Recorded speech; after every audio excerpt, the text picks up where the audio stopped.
शेख साहब, कल से गुफ्तगू की जा रही है कि जो मुकदमा दर्ज किया गया है बगावत का फवाद चौधरी पर, और ये है एक दफ़ा है 124A, अगर ये सारी सूरत हाल जिन दिफात के तहत मुकदमा दर्ज किया गया है, इन पर सजा क्या हो सकती है, कितनी हो सकती है, और जो केस बनाया गया है क्या ये बन सकता था? देखिए, पहली बात तो यह है कि अगर आप कंटेंट्स ऑफ FIR पढ़े ना, तो उसके मुताबिक तो एक महीने की सजा का मुकदमा भी नहीं बन सकता, चाहे कि लाइफ इम्प्रिजनमेंट, उम्र कैद की सजा का मुकदमा, और बगावत का वो भी बना दिया गया। और ये मैं समझता हूँ कि ये बदकिस्मती है हमारी सियासी और जमहूरी ताकतों की और जमहूरी निज़ाम की, कि जिसमें पॉलिटिकल विक्टिमाइजेशन इस कदर उरूज पे जा चुकी है। जैसे आपने अपने इंट्रो में फरमाया कि बात यह है कि हमारे मुल्क की सिचुएशन ये है कि सियासी जो इक़्तिदार में लोग होते हैं उनका काम है वो मईशत को ठीक करें, वो गवर्नेंस को ठीक करें। अपोजिशन का काम है वो तनकीद करें, एतराज़ करें और सब कुछ करें।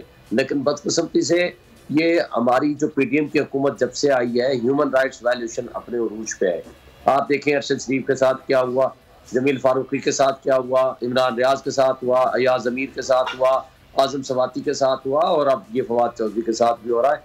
तो मैं समझता हूँ कि ये एक सीरीज ऑफ एक्ट्स हैं, और इसमें हमारी एस्टैब्लिशमेंट भी मुलव्वस है पूरी तरह, और हमारे वो मुक़्तदर तबके, अब इलेक्शन कमीशन ऑफ पाकिस्तान उसमें शामिल हो गए अपना स्कोर पूरा करने के लिए, बल्कि वो यूज़ हो रहा है at the hands of the concern लोग जो इससे अपना पॉलिटिकल विक्टिमाइज करना चाह रहे हैं अपने मुखालिफिन को। अब इलेक्शन कमीशन ऑफ पाकिस्तान के सेक्रेटरी का क्या काम है?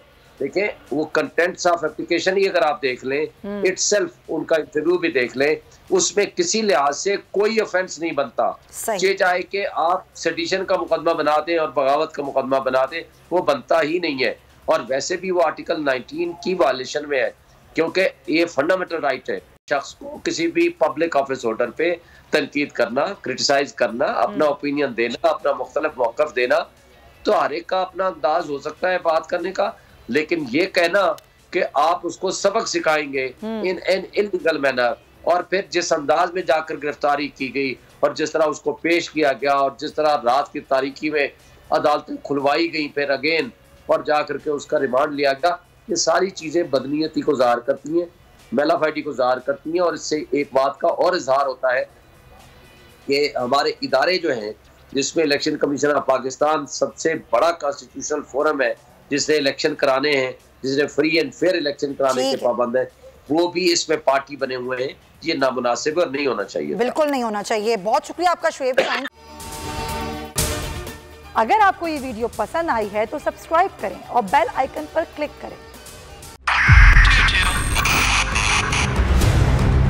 2022 बहुत सारे तोहफे भी देखे गया पाकिस्तान की आवाम को। पाकिस्तान की आवाम को एक तोहफा ये दिया कि आवाम को पता चल गया कि पाकिस्तान का मीडिया क्या है। साल 2022 में सबसे ज्यादा देखे जाने वाला चैनल बोल न्यूज रहा नंबर 1। हमने बहुत सारे शोज और ट्रांसमिशंस की, पूरा साल मुसलसल जदोजहद में निकल गया कि ये वोट ऑफ कॉन्फिडेंस के पीछे कौन लोग थे। तोड़े रेटिंग के सभी रिकॉर्ड। सोशल मीडिया पर भी सबसे ज्यादा तेजी से 2.4 बिलियन व्यूज का संगे मील अबूर किया।